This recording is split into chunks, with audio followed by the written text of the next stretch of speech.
ஹெட்ஷாட்டின் கையில் இருந்த கன் அவனையும் அறியாமல் தவறிவிட அவன் சிவாவுக்கு எதிரில் சரிந்து மண்டியிட்டான். சிவாவின் கையில் இருந்த லைட்டர் ஒன்றே அவன் யார் என்பதை ஹெட்ஷாட்டுக்கு புரிய வைத்து விட்டது. 5 வருடத்திற்கு முன் அவன் பார்த்த சண்டை காட்சிகள் அனைத்தும் அவனுக்கு பிராக்ஷன் ஆஃப் செகண்டில் தோன்றி மறைந்தது. அன்று அவன் பார்த்த அதே லைட்டர் தான் இது என்று நினைத்துக் கொண்டே லைட்டரை கூர்ந்து கவனிக்க அதில் மேஜர் என்ற வார்த்தை கோல்டன் லெட்டர்ஸில் போல்டாக பொறிக்கப்பட்டு இருந்தது.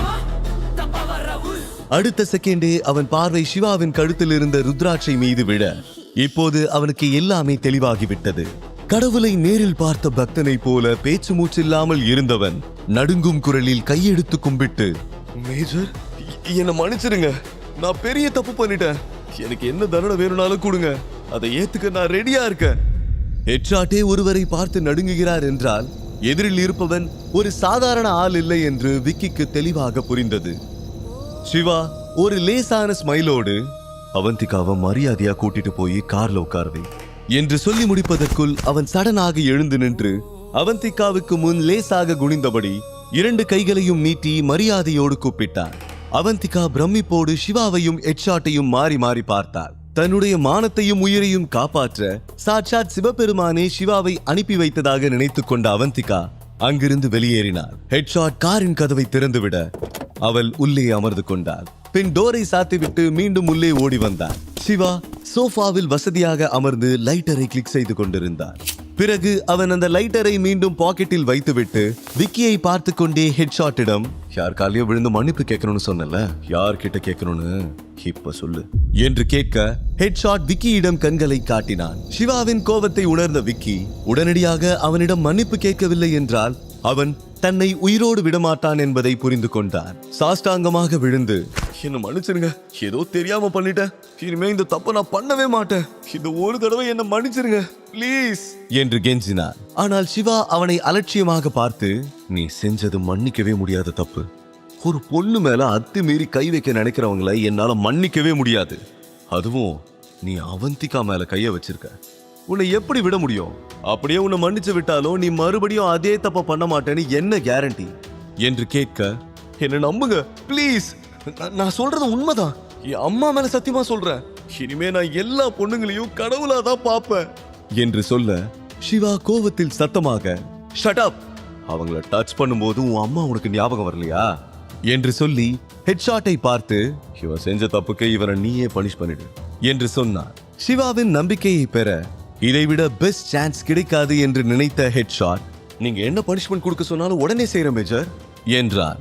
அதை கேட்ட விக்கி பயந்து நடுங்கினான். உனக்கு என்ன பத்தி தெரியும்ல, so think like me and punish him என்று சிம்பிளாக சொல்லிவிட்டு எழுந்து வெளியில் சென்று விட்டார். ஹெட்ஷாட் விக்கியின் பாடி கார்டு சிலரை கூப்பிட்டு, அவன் கால் அசையாம புடிங்க என்று சொல்ல அவர்கள் ஹெட்ஷாட் சொன்னது போல செய்தார்கள். ஹெட்ஷாட் அடுத்து என்ன செய்ய போகிறான் என்பதை புரிந்து கொண்ட விக்கி, வேணாம் வேணாம், என்ன ஒண்ணும் பண்ணிடாத என்று பயத்தில் கத்தினான். சும்மா கத்தாத, பொண்ணுங்க கிட்ட மோசமா நடந்துக்கிறவங்களுக்கு இதாண்டா பனிஷ்மெண்ட். இதுக்கப்புறம் எவனுக்கும் பொண்ணுங்க கிட்ட தப்பா நடந்துக்கணுங்கிற எண்ணமே வரக்கூடாது, எங்க மேஜரோட ஸ்டைலே அதான் என்று சொல்லிக்கொண்டே ட்ரிகரை இழுத்து குறிவைத்தான். சரியாக சிவா காரில் ஏறும்போது ஒரு கன்ஷாட் சத்தத்தை தொடர்ந்து விக்கியின் அலறல் சத்தம் கேட்டது. அதை கேட்ட அவந்திகா, அது என்ன சத்தம் என்று கேட்க லேசாக தோள்களை குலுக்கியபடி, யாருக்கு தெரியும், ஏதாவது நடந்திருக்கும் என்று சொல்லிக்கொண்டே காரை ஸ்டார்ட் செய்தான். அவன் யார் என்ற சந்தேகத்தை தீர்த்து கொள்ள நினைத்த அவந்திகா, யார் நீ, நான் இங்க சிக்கியிருக்கேன்னு உனக்கு எப்படி தெரியும் என்று கேட்க சட்டென அவள் அப்படி கேட்டவுடன் என்ன சொல்வதென்று யோசித்தான். அதற்குள் அவந்திகாவுக்கு கால் வந்தது. ஸ்கிரீனில் ரேகாவின் பெயரை பார்த்தவுடன் அவந்திகாவுக்கு ரத்தம் கொதித்தது. அவள் போனை அட்டெண்ட் செய்து ஸ்பீக்கர் மோடில் வைத்தாள். ஏ அவந்திகா, நீ இப்போ விக்கி கூட தானே இருக்க என்று ரேகாவின் குரல் கேட்டது. அவந்திகா கோவமாக, இப்படி கேட்க உங்களுக்கு வெக்கமா இல்ல? என் லைஃப்ல உங்களை மாதிரி ஒருத்தரை நான் பார்த்ததே இல்ல. உங்க வார்த்தையை நம்பி தானே நான் விக்கிய பார்க்க வந்தேன், என்ன இப்படி ஏமாத்திட்டீங்களே, இது உங்களுக்கே நியாயமா? நீங்க எல்லாம் ஒரு பொம்பளையா என்று கத்தினார். இப்ப எதுக்கு கத்துற? நான் இதெல்லாம் உன் நல்லதுக்கு தான் செஞ்சேன். நீ ஏன் தேடினாலும் இப்படி ஒரு பணக்காரனுக்கு கிடைச்சிருப்பானா? நியாயமா நீ எனக்கு தேங்க்ஸ் தான் சொல்லணும், அதை விட்டுட்டு சும்மா கத்தாத என்றார் ரேகா. ரொம்ப நல்லவங்க மாதிரி பேசாதீங்க சித்தி, கேவலம் பணத்துக்காக ஒரு மிருகத்துக்கிட்ட என்ன விற்க பாத்தீங்கல்ல என்று தன் மனதில் இருந்ததை கொட்டி தீர்த்தாள் அவந்திகா. ஏன் உன் பாட்டிக்கு கூட தான் இந்த விஷயம் தெரியும், அப்போ அவங்களும் உன் லைஃபை கெடுத்துட்டாங்கன்னு சொல்றியா என்று ரேகா கேட்க அவந்திகா திடுக்கிட்டார். அவளால் அந்த வார்த்தைகளை நம்ப முடியவில்லை. நீங்க எல்லாரும் ஒன்னா சேர்ந்துதான் என்னை ஏமாத்திட்டீங்க என்று அவள் குரல் தழுதழுத்தது. அவளையும் அறியாமல் கண்ணீர் வடிந்தது. சிவா அவளுக்கு ஆறுதலாக அவள் தோளில் கை வைத்து, relax, you are safe now, don't worry என்று சொல்ல, மறுமுனையில் இருந்த ரேகா அவன் குரலை அடையாளம் கண்டுபிடித்து விட்டார். சிவா, நீ அவ கூட என்ன பண்ணிக்கிட்டு இருக்க? உனக்கும் நந்தினிக்கும் தான் டிவோர்ஸ் ஆயிடுச்சுல்ல, அப்புறம் ஏன் எங்களை விட்டுட்டு போக மாட்டேங்கிற என்று கோபமாக கத்தினான். உடனே அவந்திகா போனை கட் செய்து விட்டாள். அவளுக்கு ரேகாவிடம் பேச பிடிக்கவில்லை. சிவா நந்தினியின் எக்ஸ் ஹஸ்பண்டாக இருப்பான் என்று அவள் கனவிலும் நினைக்கவில்லை. அவள் கண்களில் இருந்து கண்ணீர் வடிவதை பார்த்த சிவா தன்னுடைய கர்ச்சீஃபை கொடுத்துவிட்டு, ஆர் யூ ஓகே என்று கேட்க, அவள் சலிப்போடு, ஒருத்தன் எனக்கு செஞ்சு கொடுத்த ப்ராமிஸை நம்பினதுனால என் லைஃபே நாசமா போச்சு. இப்போ பத்தாததுக்கு என் பாட்டி கூட என்னை ஏமாத்திட்டாங்க. நான் நம்பினவங்க எல்லாரும் என்னை ஏமாத்திக்கிட்டே இருக்காங்க. அப்புறம் எப்படி ஓகேவா இருக்க முடியும் என்று தன் மனதில் இருந்த கவலையை கூறினார். இதை கேட்டவுடன் சிவாவின் கைகள் ஸ்டேரிங்கில் இறுகியது. அவள் மேலும் தொடர்ந்தாள். அவன் என்னைக்காவது ஒரு நாள் திரும்பி வருவாங்கிற நம்பிக்கையில தான் என் சித்தியும் நந்தினியும் எனக்கு பண்ண எல்லா கொடுமையும் பொறுத்துக்கிட்டேன். அவங்க வீட்டுல ஒரு அடிமை மாதிரி இருந்தேன். ஆனா என் நம்பிக்கை எல்லாமே போய் ஆயிடுச்சு. நான் எவ்வளவு பெரிய முட்டாளா இருந்திருக்கேன். என்ன நினைச்சா எனக்கே கோவம் வருது என்று அவள் சொல்ல, சிவாவால் அதை தாங்கிக் கொள்ளவே முடியவில்லை. அவள் மனதில் தன் மீது இவ்வளவு கோபம் இருக்கும் என்று அவன் நினைக்கவே இல்லை. அவள் இப்போது இருக்கும் மைண்ட் செட்டில் நந்தினியின் எக்ஸ் ஹஸ்பண்ட் சிவா தான் சிறு வயதில் தன்னை காப்பாற்றியவன் என்று தெரிந்தால் அவன் மீது அவளுக்கு இருக்கும் கோபம் வெறுப்பாக மாறிவிடும் என்று நினைத்த சிவாவால் அவளிடம் ஓப்பனாக எதையும் சொல்ல முடியவில்லை. தன்னை பற்றிய உண்மையை அவளிடம் சொல்ல சரியான நேரம் வரும், அதுவரை சொல்ல வேண்டாம் என்று முடிவெடுத்தவன் அவளிடம் திரும்பி, கடவுள் எது செஞ்சாலும் அது நல்லதுக்காகத்தான் இருக்கும் என்றான். அவந்திகா கொஞ்சம் ரிலாக்ஸ்டாக ஃபீல் பண்ணினார். பிறகு ஆழமாக மூச்சை இழுத்து விட்டபடி, சாரி, நான் உனக்கு ஒரு தேங்க்ஸ் கூட சொல்லல.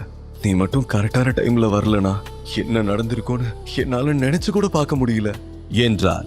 எனக்கு என்னவோ நான் லேட்டா வந்துட்டேன்னு தோணுது என்றான். அவன் 3 வருடங்களுக்கு முன் வந்திருக்க வேண்டும் என்பதை மனதில் வைத்துதான் அப்படி சொன்னான். ஆனால் அவந்திகாவுக்கு அது புரியவில்லை. சோ நீதான் நந்தினியோட ஹஸ்பண்டா? உன்னை ஏன் எல்லாரும் யூஸ்லெஸ்னு சொல்றாங்கன்னு எனக்கு தெரியல. எனக்கு உன்னை பார்த்தா அப்படி தோணல.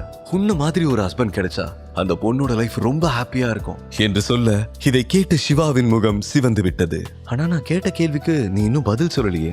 நான் விக்கி கூட தான் இருக்கேன்னு உனக்கு எப்படி தெரியும் என்று மீண்டும் கேட்டாள். அது வந்து சுப்ரீம் ஃபேமிலி பேசும்போது கேட்டேன். போதுமா, இப்போ உனக்கு ஆன்சர் கிடைச்சிருச்சுல என்று சமாளித்தான். பின் அவளிடம், நான் உன்கிட்ட சில கொஸ்டின்ஸ் கேட்கலாமா? ஃபர்ஸ்ட், நீ ஓகேவா என்று கன்சர்னாக கேட்டான். அவள் ஆமாம் என்பது போல தலையசைத்தாள். நான் உன்னை சுப்ரீம் ஃபேமிலியில பார்த்ததே இல்லையே, நீ எங்க இருக்க என்று கேட்க, நான் ஹாஸ்டல்ல இருக்கேன், எனக்கு வேற வழி இல்லையே என்று கவலையுடன் கூறினார். அவள் மனநிலையை புரிந்து கொண்டு சிவா, உனக்கு ஹாஸ்டல்ல இருந்து வெளியே வந்து வேற ஒரு நல்ல லைஃப் வாழணும்னு தோணவே இல்லையா என்று கேட்க, தோணும், ஆனா அது முடியாது. சுப்ரீம் ஃபேமிலி இருக்கிற வரைக்கும் என்னால நான் ஆசைப்பட்ட எதையும் செய்ய முடியாது. சித்தியை பொறுத்த வரைக்கும் நான் ஒரு சாபம், எக்ஸ்ட்ரா லக்கேஜ், அவ்வளவுதான். இவன் சின்ன வயசுல இருந்து என்ன பர்த்டே கூட செலிப்ரேட் பண்ண விட்டதில்ல, தெரியுமா என்று அவள் கூற, அப்படின்னா இது வரைக்கும் நீ ஒரு தடவை கூட பர்த்டே செலிப்ரேட் பண்ணதே இல்லையா என்று சிவா கேட்டான். அவள் இல்லை என்று தலையசைத்தாள். பேசிக்கொண்டே இருவரும் ஹாஸ்டலை அடைந்தார்கள். சிவாவிடம் மனம் விட்டு பேசிய அவந்திகாவிற்கு அவன் மீது ஒரு நல்ல எண்ணம் வந்தது. அவனிடம் தன்னை பற்றி மனம் விட்டு பேசினார். அவனிடம் ரொம்ப நாளாக பழகியது போல் அவளுக்கு ஒரு ஃபீல் வந்தது. அவந்திகா ஹாஸ்டலின் என்ட்ரன்ஸை அடைந்த போது வார்டன் அவளை வாசலிலேயே நிறுத்தினார். ஏனில்லே, கரெக்டான டைமுக்கு உள்ள வரலனா நைட்டு முழுக்க நீ வெளியில தான் இருக்கணும்னு உனக்கு எத்தனை தடவை சொல்லியிருக்கேன் என்று ஹார்ஷாக கேட்க, சாரி, இனிமே கரெக்ட் டைமுக்கு வந்துடுறேன் என்றாள் அவந்திகா. வாசலில் சிவாவின் கார் நின்று கொண்டிருப்பதை பார்த்த வார்டன், சரி, இதுதான் லாஸ்ட் வார்னிங், இதுக்கப்புறம் இப்படி பண்ணக்கூடாது, புரிஞ்சுதா? அப்புறம் பாய் ஃப்ரெண்ட் டிராமாலாம் என் ஹாஸ்டல் முன்னாடி வேணாம் என்றார். அவர் சொல்வது சிவாவுக்கும் கேட்டது. இனி அவந்திகாவின் வாழ்க்கையில் ஒரு சின்ன தவறு கூட நடக்கக்கூடாது என்று எண்ணிய சிவாவுக்கு வார்டனின் வார்த்தைகளை கேட்கும் போது எரிச்சலாக இருந்தது. இதுவரை அவந்திகாவுக்கு கிடைக்காத எல்லா சந்தோஷத்தையும் அவளுக்கு ஒட்டுமொத்தமாக கொடுக்க வேண்டும் என்று ஆசைப்பட்டான். உடனே தன் செல்போனை எடுத்து தினேஷுக்கு டயல் செய்து, இமீடியட்டா சென்னையிலேயே நம்பர் 1 லக்ஸூரியஸ் ஹோட்டலா புக் பண்ணுங்க என்று கூறினான். ஓகே சீஃப், எந்த டேட், என்ன அக்கேஷன் என்று அவர் கேட்க, டிசம்பர் 28 ஃபார் பர்த்டே செலிப்ரேஷன். அப்புறம் இன்னொரு விஷயம் என்று சொல்லிவிட்டு சிவா தினேஷுக்கு சில இன்ஸ்ட்ரக்ஷன்களை கொடுத்தார்.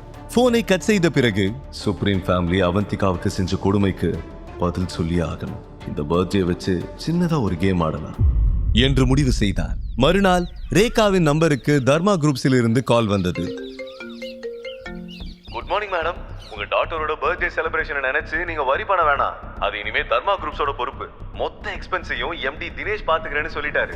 மோரோவர் உங்க டாட்டருக்கு ஒரு சர்ப்ரைஸும் இருக்கு மேடம் என்றார். அதை கேட்ட ரேகா நம்ப முடியாத சந்தோஷத்தில், வாட், தர்மா குரூப்ஸோட எம்டி என் பொண்ணோட பர்த்டேக்கு பொறுப்பேத்துக்கிறாரா? வெரி வெரி தேங்க்ஸ் என்றார். கால் கட் ஆன பிறகு அவளுடைய செல்போனில் நியூஸ் ஹெட்லைன் மெசேஜ் டிஸ்ப்ளே ஆனது. தர்மா குரூப்ஸ் சுப்ரீம் ஃபேமிலியில் நடக்க போகும் பர்த்டே பார்ட்டிக்காக சென்னையில் மிகப்பெரிய லக்ஸூரியஸ் ஹோட்டலான பிளாசாவை புக்கிங் செய்திருக்கிறார்கள் என்று போல்ட் லெட்டரில் டிஸ்ப்ளே ஆனது. அதை பார்த்தவுடன் ரேகாவின் சந்தோஷத்திற்கு அளவே இல்லை. சுப்ரீம் ஃபேமிலியின் அதிர்ஷ்டம் இனி தாறுமாறாக மாறப்போகிறது என்று நினைத்து துள்ளி குதித்தாள். உடனே நந்தினியின் ரூமுக்கு ஓடி, ஹே நந்தினி, தூங்கினது போதும், எந்திரி, இங்க பாரு, இந்த நியூஸ பாரு என்று சொல்லி நந்தினியை உலுக்கினாள். நந்தினி சினுங்கியபடி, என்னமா நீ, என் கனவுலையாவது என் இஷ்டப்படி வாழ விட மாட்டீங்களா? என் பர்த்டே பார்ட்டி ஹோட்டல் பிளாசால நடக்கிற மாதிரி கனவு கண்ட, இப்படி பாதியிலே எழுப்பி கெடுத்துட்டீங்களே என்று முழுகிக் கொண்டே கண்களை தேய்த்தபடி எழுந்து உட்கார்ந்தார். உன் கனவு நிஜமாவே நடக்க போகுது என்று சொல்ல நந்தினி நம்ப முடியாமல் பார்த்தாள். ரேகா சிரித்தபடி, என்ன அப்படி பாக்குற? நான் உண்மையதான் சொல்றேன். முழு கதையையும் கேட்டு மகிழ பாக்கெட் FM ஏபி டவுன்லோட் செய்யுங்கள். லிங்க் டிஸ்கிரிப்ஷனில் கொடுக்கப்பட்டுள்ளது.